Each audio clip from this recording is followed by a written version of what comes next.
So in today's video, I'm sharing 6 signs that someone has crossed your boundaries, because every relationship needs boundaries in order to stay healthy and be respectful. And what I want you to do in this video is to learn how to protect yourself from that. But if you're new, my name's Michelle Ferris. I'm a psychotherapist and I love helping people create relationships that work. So what is a boundary violation? That's basically when someone ignores your needs because they either don't know any better, or in many cases, they don't care. They're much more interested in getting what they want versus having a mutually satisfying relationship. So the thing with emotional boundaries that can get confusing is they vary from person to person. So for instance, you might not mind somebody teasing you, whereas somebody else might be highly offended by that. So some of this is us working out what our own limits are. But here's how you know for sure that somebody is crossing your boundaries. They know something is bothering you and they do it anyway. So the first sign that someone has crossed your boundaries is that their needs tend to dominate the relationship. What they say, what they want, takes precedent over what you want. And it's a clear pattern. In these cases, it feels like your needs don't even count. You feel kind of invisible. But this is something I want you to pay attention to because it is a toxic behavior. Another sign that someone's crossed your boundaries is you feel resentful or taken advantage of a lot because you find yourself being the one that's compromising or giving in all the time. So you end up feeling like, you know what, nothing I say or want really matters. So that feeling of resentment or feeling taken advantage of is something to pay attention to because that gives you really valuable information about the other person's behavior. Now, another sign that someone has crossed your boundaries is when you do say no, they don't listen.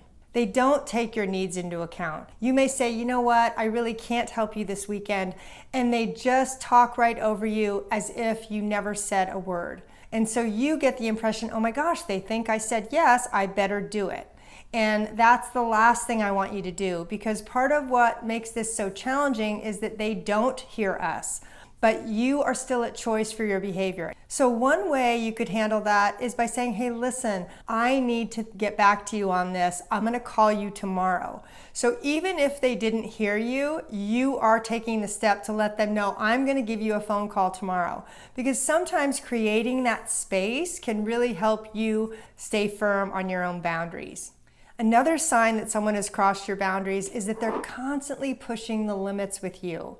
So for instance, maybe you've told people, please don't call me after 8 p.m. because I have a lot going on with my kids at that time. We have homework, blah, blah, blah.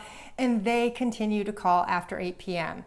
And maybe they even call or text repeatedly, even if you've asked them not to.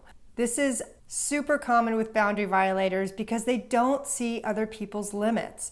They only see what they want. Now, some of the time this is people who honestly don't know that they're violating boundaries, and those are the people we want to keep. So maybe you say something like, hey, you know what, I've been trying to say no to you for a while and I notice you're not hearing me. If the other person comes back and says, oh my gosh, I'm so sorry, that's going to be really good information for you. But when you bring it up as an issue and they consistently ignore what you say, that's when you know you absolutely have a boundary violator in your life and you're going to need to find ways to take care of yourself. If this is resonating, say me too in the comments. I hope this video is going to help. Now, the other sign that someone has crossed your boundaries is that you don't hear from them unless they want something.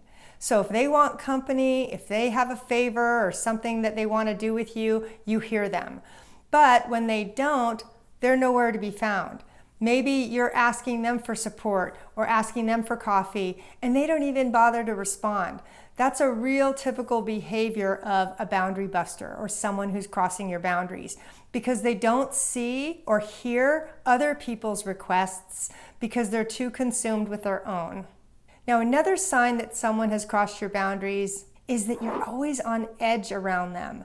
This happens frequently where maybe somebody talks too much and dominates the conversation, or they stand too close to you and it makes you really uncomfortable. Because when we're around people who violate our boundaries, it's really uncomfortable.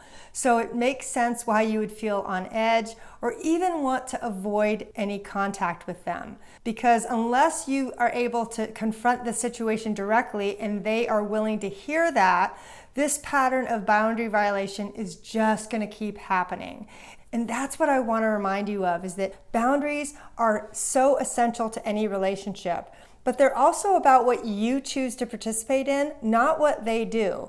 So for instance, when you're in a relationship with a boundary violator and they violate your boundaries, you have a choice to make.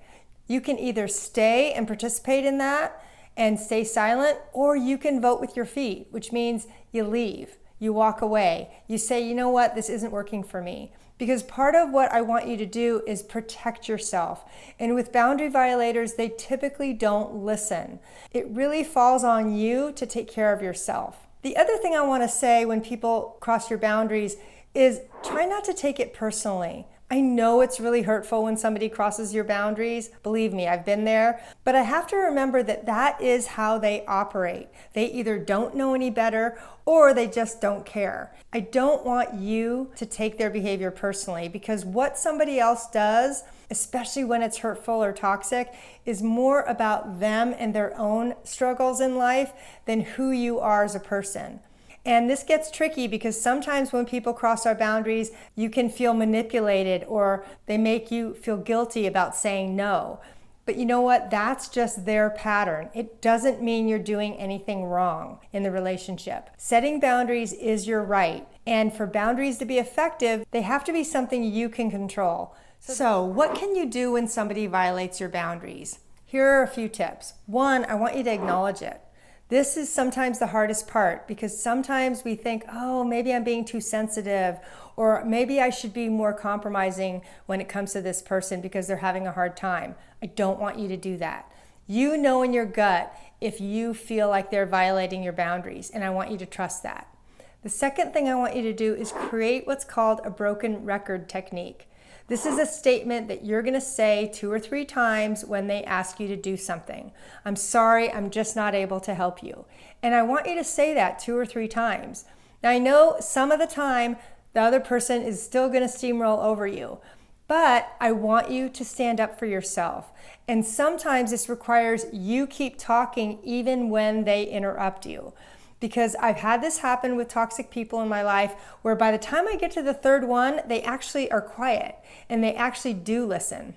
Now, I'm not saying this works all the time, and when it doesn't, I want you to be able to practice detachment and vote with your feet, like I said earlier. So your next step is I want you to go watch my video on how to take your power back when someone violates your boundaries. Thanks so much.